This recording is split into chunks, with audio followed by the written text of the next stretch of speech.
Assalamualaikum warahmatullahi wabarakatuh. Yang pertama, perkenalkan, nama saya Hari Setiadi. Saya di MAN 2 Banyumas mengampu mata pelajaran Bahasa Jawa.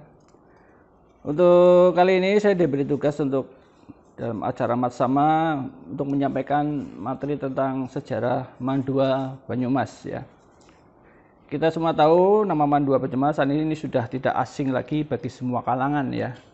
Baik itu mulai dari anak-anak yang bercita-cita menempuh pendidikan di tingkat SMA sampai para alumni MAN 2 Banyumas yang telah sukses di bidangnya masing-masing. Madrasah yang sangat layak berpredikat sebagai madrasah keterampilan ini menempuh berbagai perjuangan yang sangat panjang untuk mencapai puncak kejayaannya. Karena semakin tinggi usaha yang dilakukan, semakin baik hasil yang akan didapatkan pula. Istilahnya ya manjada wajada lah itu ya. Berbicara tentang MAN 2 Banyumas tidak akan lepas dari cikal bakal atau sejarah yang menyertai keberadaan MAN 2 Banyumas yang sampai sehebat ini dan sebesar sekarang ini. MAN 2 Banyumas adalah sekolah menengah tingkat atas, setaraf SMA, SMU lah. Tapi berbasis agama yang merupakan alih fungsi dari sekolah guru agama Islam dulunya ya. Kemudian berubah menjadi pendidikan guru agama negeri atau PGAN. Kemudian berubah menjadi MAN Purwokerto II dan yang terakhir menjadi MAN 2 Banyumas. Situasi umum MAN 2 Banyumas dapat digambarkan sebagai perjalanan panjang sehingga menjadi madrasah yang besar. Yang dimaksud situasi umum di sini adalah hal-hal yang berhubungan dengan keadaan lembaga pendidikan tersebut secara umum. Di antara hal-hal tersebut antara lain, yang pertama nanti ada sejarah singkat, kedua keadaan lokasi dan pergedungan, yang ketiga prasarana, empat organisasi dan administrasi sekolah, dan yang kelima guru dan murid. Baiklah, kita bicara yang pertama tentang sejarah singkat MAN 2 Banyumas. Diawali dulu ada namanya SGAI atau Sekolah Guru Agama Islam. Ini berdiri di Kota Purbalingga dengan nama Sekolah Guru Agama Islam atau SGAI. Berdasar atas surat edaran Menteri Agama tanggal 15 Agustus 1950 nomor 277/07/1950 SGAI dengan lama belajar 5 tahun. Namun di Purbalingga hanya diselenggarakan sampai dengan kelas 6 ya. Setelah SGAI berubah menjadi PGA, Pendidikan Guru Agama. SGAI berubah menjadi Pendidikan Guru Agama atau PGA dengan lama belajar 5 tahun, yaitu 2 tahun sesudah tamat SMP dan yang sederajat, dan 5 tahun setelah tamat SD dan yang sederajat. Berdasarkan surat Pemerintah Menteri Agama nomor 7 tahun 1950. Dikeluarkan tanggal 15 Desember 1951 dan surat keputusan nomor 147/A/C9 tanggal 3 Agustus 1951 ya. PGA Purbalingga pindah ke ibu kota Karsidane Banyumas di Purwokerto pada tanggal 21 September 1953 dengan surat-surat keputusan Menteri Agama nomor ini SK-nya tercecer jadi agak ini. Tetapi lokasi awal tersedia di Komplek Masjid Besar Purwokerto. Berstatus menyewa tanahnya kepada Badan Kas Masjid atau BKM Banyumas. Sedangkan yang menjabat kepala pada waktu itu adalah Bapak Raden Sumu Sunggodo. Dari PGA kemudian berubah lagi menjadi PGAN atau Pendidikan Guru Agama Negeri. Dengan dirasakan adanya kesulitan akibat berbagai nama seperti PGAP, PGA 4 tahun, PGAA dan lainnya, maka dikeluarkan surat perintah Menteri Agama nomor 18 tahun 1959 tanggal 29 April 1959 tentang nama sekolah PGAN atau Pendidikan Guru Agama Negeri. Pada tahun 1969 PGAN 6 tahun pindah menempati gedung baru dari Komplek Masjid Besar Purwokerto ke Jalan Raya Kalibakal Purwokerto Wetan yang sekarang ini ya kita tempati.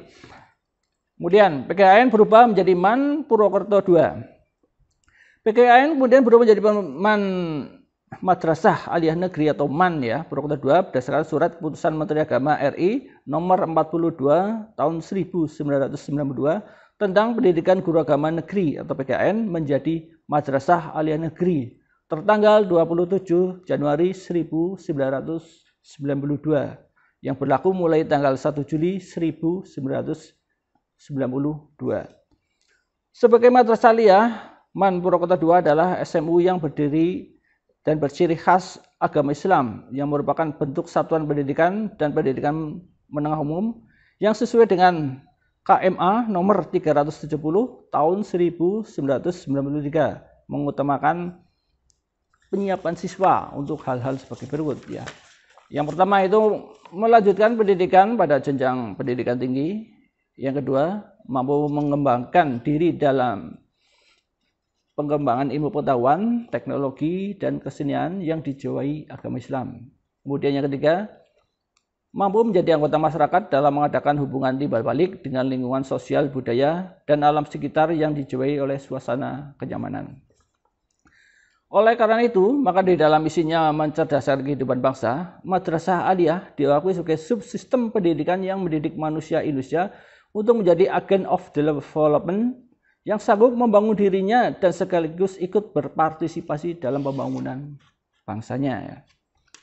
MAN Purwokerto II selain sebagai madrasah reguler yang melaksanakan pendidikan dan pengajaran sesuai kurikulum MA tahun 1994, juga dipercaya melaksanakan program keterampilan atau workshop yang bersifat ekstrakurikuler dan dilaksanakan pada sore hari setelah jam pelajaran. Ini dimulai dari jam 14 sampai dengan jam 16.30 sesuai kurikulum keterampilan tahun 1997-1998. Tapi dalam perkembangannya bukan ekstrakurikuler lagi, tetapi menjadi intrakurikuler atau termasuk mata pelajaran. Program ini telah berjalan sejak tahun 1998 dan dikhususkan untuk membekali keterampilan bagi siswa-siswi yang diperkirakan tidak mampu melanjutkan ke perguruan tinggi karena ekonomi orang tua yang pas-pasan, sehingga keterampilan di workshop tersebut dapat menjadi bekal bagi mereka untuk terjun ke masyarakat. Ya. Adapun keterampilan pada awalnya itu cuma ada mebeler dan pertukangan, tata busana, dan teknik elektro. Cuma ada 3 ya pada awal. Tapi kemudian pada awal keterampilan ini diikuti cuma sekitar 60 siswa untuk satu angkatan. Tapi berdasarkan surat keputusan Direktur Jenderal Pendidikan Islam nomor 4924 ya, tahun 2016 tertanggal 2 September 2016 yang menyatakan bahwa MAN Purwokerto II adalah Madrasah Aliyah penyelenggara keterampilan. Dan yang terakhir MAN 2 Banyumas. Ini perbedaan dari MAN 2 Purwokerto menjadi MAN 2 Banyumas. Berdasarkan keputusan Menteri Agama RI nomor 810 tahun 2017, MAN Purwokerto II secara resmi menjadi MAN 2 Banyumas hingga sekarang. Dan seiring perkembangan dan permintaan pasar di bidang ketenagakerjaan, keterampilan di MAN 2 Banyumas berkembang menjadi 8. Yang pertama itu ada keterampilan kriya, kayu, dan rotan. Yang kedua ada keterampilan tata busana. Yang ketiga ada keterampilan tata boga. Keempat ada keterampilan teknik komputer dan jaringan. Yang kelima ada teknik instalasi tenaga listrik. Yang keenam ada teknik pendingin dan tata udara. Yang ketujuh ada akuntansi dan keuangan lembaga. Kemudian yang terakhir 8 ada keterampilan desain grafika. Kemudian yang kedua kita berbicara tentang keadaan lokasi dan pergedungan ya. Dalam sejarah singkat PGN 6 tahun Purwokerto terdiurkan bahwasannya mulai berdirinya mula-mula di kota Purbalingga. Menurut keterangan Bapak Jayan Kartosuwito, lokasi dan pergedungan terletak di sebelah selatan alun-alun arah tenggara dan sampai saat ini masih dapat dilihat dan ditempati untuk SMP Muhammadiyah ya sekarang ya.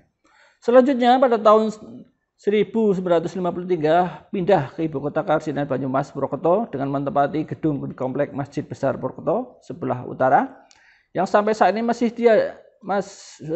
sekarang sudah tiada ya dan berubah menjadi serambi masjid sebagian dan gedung untuk kantor urusan agama Kabupaten Banyumas. Pada tahun 1969, PGAN 6 tahun pindah ke gedung baru di Jalan Raya Kalibakal, sekarang Jalan Jenderal Sudirman Timur, yang ditempati sekarang kita ini ya. Ini termasuk dalam wilayah Kecamatan Purwokerto Timur, kemudian kelurahannya itu Purwokerto Wetan. Lokasi ini tidak berpindah lagi sampai sekarang, sampai berubah nama menjadi MAN 2 Banyumas. MAN 2 Banyumas secara geografis terletak Jalan Jenderal Sudirman nomor 791 Purwokerto, kode posnya 5311, berdiri di atas lahan bersertifikat tanah hak pakai nomor 7 tahun 1979 berdasarkan surat ukur nomor 274 tanggal 13 Mei 1976, seluas 38.360 meter persegi atau 3,8360 hektar. Dengan perubahan nama berdasarkan peraturan pemerintah RI CK, Kementerian Agama RI berdasarkan Menteri Keuangan dan Kepala Badan Pertanahan Nasional RI tanggal 18 November 2013. Melihat lokasi dan yang agak di pinggir pusat kota ini, memungkinkan lembaga pendidikan tersebut sangat menguntungkan para siswa-siswa dalam belajar. Mereka mendapat ketenangan dan juga udara yang sangat sejuk karena setengah keliling lokasi berhadapan dengan persawahan dengan radius ratusan meter arah selanjutnya. Keadaan pergunungan yang sekarang diperlukan adalah ya sudah cukup untuk memenuhi persyaratan belajar. Ya. Setiap ruang kelas sudah disesuaikan dengan jumlah siswa, sinar dan udara juga sudah cukup untuk memenuhi ruang kelas. Pergedungan yang ada antara lain, yang pertama ada gedung induk, ya. Yang kedua ada gedung untuk ruang guru, yang ketiga ada gedung untuk ruang kelas dan laboratorium, ada biologi, fisika dan kimia. Yang keempat ada gedung aula. Ini aulanya besar, ukurannya 20 x 40 meter. Fungsinya bisa untuk pertemuan skala besar, indoor, dan juga untuk olahraga. Dan kelima ada gedung workshop, ini 2 lokal. Kemudian yang keenam ada gedung asrama putri. Kemudian masjid yang lama itu ada ukuran ya 14 x 15 meter lah. Ya. Kemudian yang ketiga kita bicara tentang prasarana ya. Yang dimaksud dengan prasarana di sini adalah sarana yang tidak langsung menunjang terselenggaranya pendidikan dalam lembaga pendidikan tersebut. Seperti ada masjid, asrama, lapangan olahraga, perumahan guru, dan lain sebagainya yang amat erat hubungannya dengan sarana pendidikan. Yang pertama ini adalah Masjid Mambaul Ulum ya. Sebenarnya MAN 2 Banyumas sudah mempunyai masjid yang namanya Mambaul Ulum dengan ukuran 14 x 15 meter di sebelah selatan tenggara atau sebelahnya MTSN 1 Banyumas. Karena lokasi masjid yang agak kurang representatif, karena harus melalui halaman MTS Negeri 1 Banyumas kalau ingin ke masjid. Masjid ini dibangun tahun 1971. Kemudian tahun 1974 sudah bisa digunakan dan tahun 1978 selesai pembangunan.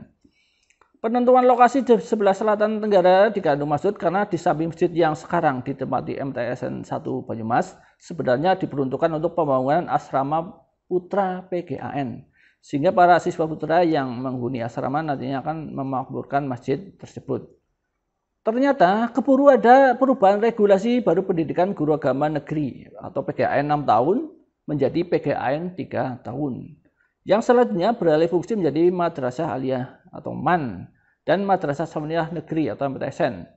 Sehingga pada tanggal 4 November 1978, Menteri Agama RI mengeluarkan SK nomor 16, SK strip DA Romawi 2, strip HP, strip 3 nomor 396, strip 1978 sebagai dasar lahirnya MTS Negeri Purwokerto. Pada waktu itu pihak MTS Negeri Purwokerto hanya punya modal untuk membangun gedung, sedangkan lahan yang dibangun belum ada. Atas kebijakan dari Kanwil, maka sebagian lahan PGAN yang sebelumnya diperuntukkan untuk membangun asrama putra dialihfungsikan untuk membangun MTSN Negeri Purwokerto. Itulah alasan kenapa Masjid MAN 2 Banyumas keberadaannya di seberang MTSN 1 Banyumas sekarang. Demikian keterangannya disampaikan oleh Bapak. Ini saya ambil dari narasumber Bapak Muhammad Isnaini ya. Ini seorang pensiunan karyawan PGAN dan juga Man Purwokerto II, kelahiran Kebumen 19 September 1950. Beliau pensiun tanggal 19 September 2006. Ya. Nah, ini kita bicara ini Masjid Baru Man 2 Banyumas. Ini penting sekali ya. Untuk menunjang sarana dan prasarana yang memenuhi bagi seluruh warga Man 2 Banyumas, khususnya penguatan karakter di bidang ibadah, diperlukan masjid yang besar dan representatif. Setelah melalui perjalanan yang panjang, sekitar 8 tahun, baru di masa kepemimpinan Bapak Dr. Andes Mahmuroji, MPD, mulai Desember 2019, telah diawali perletakan batu pertama pembangunan Masjid Baru Man 2 Banyumas. Dengan pembangunan direncanakan itu selama 3 tahun ya. Masjid dengan 2 lantai dengan ukuran 25 meter kali 25 meter dengan selasar yang lebar diharapkan bisa menampung jamaah sekitar 1.500 orang. Adapun estimasi biaya sekitar 4,5 miliaran lah. Dengan biaya dari siswa, biaya dari guru dan karyawan dan donatur yang ada. Dengan penyediaan dasar konstruksi itu dari CV Indaru Purwokerto. Ya. Dengan berdirinya masjid baru merupakan sejarah baru bagi warga Man 2 Banyumas khususnya dan warga Purwokerto umumnya. Masjid dengan desain yang nantinya sangat elegan dan modern diharapkan bisa lebih meningkatkan tingkat ibadah kita kepada Allah Subhanahu wa Ta'ala. Oleh karena itu, kami minta dukungannya dari seluruh warga Man 2 Banyumas dan masyarakat agar cepat terwujud selesainya berdirinya masjid tersebut. Ya. Itu sarana yang pertama, masjid. Yang kedua ada asrama Purti. Sesuai instruksi pemerintah pada waktu itu untuk memenuhi persyaratan sebagai penyelenggara pendidikan guru, bahwanya setiap siswa atau siswi kelas 6 PGAN harus diasramakan. Ada 2 lokasi untuk asrama putri. Yang pertama berada di dalam komplek PGAN 6 tahun waktu itu sendiri dengan kapasitas 50 siswi. Dengan biaya pembangunan dari subsidi pemerintah. Keberadaannya sekarang masih ada dan masih dipakai ya. Yang kedua adalah lokasinya di luar komplek, tepatnya di Desa Berkoh, tepatnya 1 km arah selatan tenggara dari PGAN 6 tahun Purwokerto dengan kapasitas 30 siswa. Dibangun dari hasil usaha UKS atau usaha kesejahteraan sekolah. Dan keberadaan sekarang sudah ada karena sudah dijual ya. Kemudian yang ketiga itu bangunan parkir sepeda dan sepeda motor. Ini dibangun beberapa lahan di Man 2 Banyumas dengan kapasitas bisa menampung sekitar 1.000 kendaraan bermotor. Kemudian yang keempat ada bangunan koperasi siswa dan kantin, itu berada di belakang ya. Kemudian yang keempat ada bangunan ini fasilitas lapangan sepak bola. Yang keenam ada lapangan tenis ya. Kemudian yang ketiga, poin keempat ya, itu ada organisasi dan administrasi ya. Suatu badan atau lembaga dengan organisasi dan administrasi yang baik adalah laksana bangunan dengan tiang-tiang yang sangat kokoh ya. Ataupun seperti tubuh dengan tulang-tulang dan organ yang sempurna. Dalam lembaga pendidikan seperti Man 2 Banyumas yang sudah cukup berusia, tidaklah mungkin atau akan tiada adanya organisasi atau administrasi yang baik. Peran pemimpin atau di sini adalah seorang kepala madrasah memegang peranan penting dalam menjalankan lembaga yang dipimpinnya. Nah, ini berikut periodisasi kepala madrasah ya dari zaman PGAN sampai Man 2 Banyumas. Periode pertama itu tahun 1961 sampai 74 itu yang menjadi kepala Bapak Raden Muhammad Sobari. Periode kedua tahun 1974 sampai 84 ya itu ada Bapak Ismail. Periode ketiga tahun 1984 sampai 1990 itu ada Bapak Haji Entang Saukat Masaputra. Periode keempat itu periode keempat itu 1990 sampai 1993 ya. Itu ada Bapak Dr. Andes Daliman. Dan ini terjadi perubahan ini ya dari PGA menjadi Man Purwokerto II waktu itu. Periode kelima itu 1995 sampai 1997 itu kepalanya adalah Bapak Haji Muhammad Tohar PA ya. Periode ke-6 itu 1997 sampai tahun 2004 itu yang menjadi kepala adalah Bapak Dr. Andes Haji Abdul Ghani Ibrahim. Kemudian periode ke-7 tahun 2004 sampai 2012 itu Bapak Dr. Andes Haji Abdurrahman. Periode ke-8 2012 sampai 2018 itu Bapak Dr. Andes Haji Musli. Kemudian periode yang 9 itu tahun 2018 sampai saat ini ya, itu dipegang oleh Bapak Dr. Andes Haji Mahmuroji MPD ya. Kemudian untuk keadaan sekarang, struktur organisasi lembaga di MAN 2 Banyumas susunannya terdiri dari yang pertama ada kepala madrasah, yang kedua ada kepala urusan tata usaha, yang tiga guru-guru, yang empat adalah hubungan dengan instansi-instansi lain. Adapun personil organisasi saat sekarang dalam menjalankan tugasnya secara lengkap adalah sebagai berikut. Kepala madrasah itu Bapak Dr. Andes Haji Mahmuroji MPD. Kemudian wakil kepala madrasah itu ada 4 bidang ya. Ada Bapak Dr. Andes Haji Sujono, ada Bapak Dr. Andes Tun Fahmi Afif, ada Bapak Dr. Andes Hari Prasetyo MM, kemudian ada Haji Wahid Safruddin SAG ya. Kemudian untuk menjabat kepala tata usaha itu ada Bapak Haji Nuridin MPDI. Kemudian ketua komite itu seorang profesor, yaitu Profesor Dr. Haji Sun Haji MAG.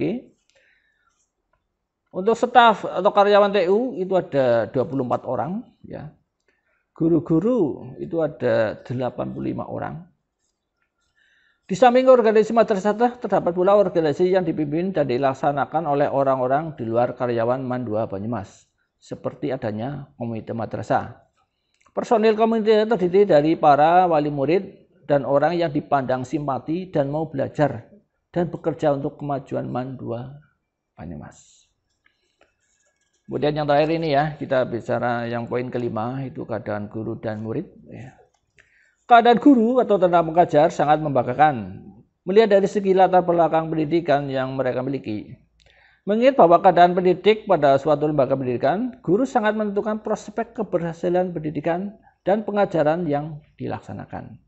Dan faktor guru amat relevan dalam membawa misi dan tugas-tugasnya, serta dominan dalam mengelola anak didik.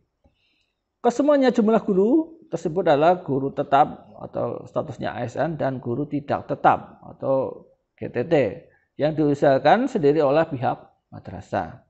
Tentang keadaan guru yaitu tentang statusnya, kapan mulai bertugas, ijazah terakhir yang mereka miliki, dan mata pelajaran yang menjadi tanggung jawabnya. Penulis di sini penulis ya, saya kutip dari daftar nama-nama guru dan karyawan MAN 2 Banyumas yang berakhir tahun bulan Juni 2021 ya. Adapun jumlah keseluruhan guru adalah 87 orang yang terdiri dari ASN 67 ASN dan 18 orang GTT dan 2 orang guru tambahan jam mengajar. Keadaan murid pada lembaga pendidikan tersebut adalah sebagai berikut. Sebagaimana diketahui bahwanya murid adalah partnership guru dalam pendidikan dan pengajaran. Dalam tahun ajaran 2020-2021 pada bulan Juli 2020 ya, terdaftar siswa secara keseluruhan pada madrasah sebanyak 1.530, terdiri dari 470 laki-laki dan 1.060 perempuan. Dengan rincian kelas 10 itu jumlah siswanya 578, terdiri dari 175 laki-laki dan 403 perempuan. Kelas 11 jumlah 498, terdiri dari 161 laki-laki dan 337 perempuan. Sedangkan kelas 12 jumlah siswa 454 yang terdiri dari 134 laki-laki dan 320 perempuan. Ya, demikian yang bisa saya sampaikan untuk mengenal sedikit sejarah tentang MAN 2 Banyumas. Semoga kita lebih mencintai MAN 2 Banyumas dan lebih untuk bisa membesarkan MAN 2 Banyumas menjadi lebih besar untuk kedepannya. Ya. Terima kasih atas perhatiannya. Ya. Saya Aris Jati. Assalamualaikum warahmatullahi wabarakatuh.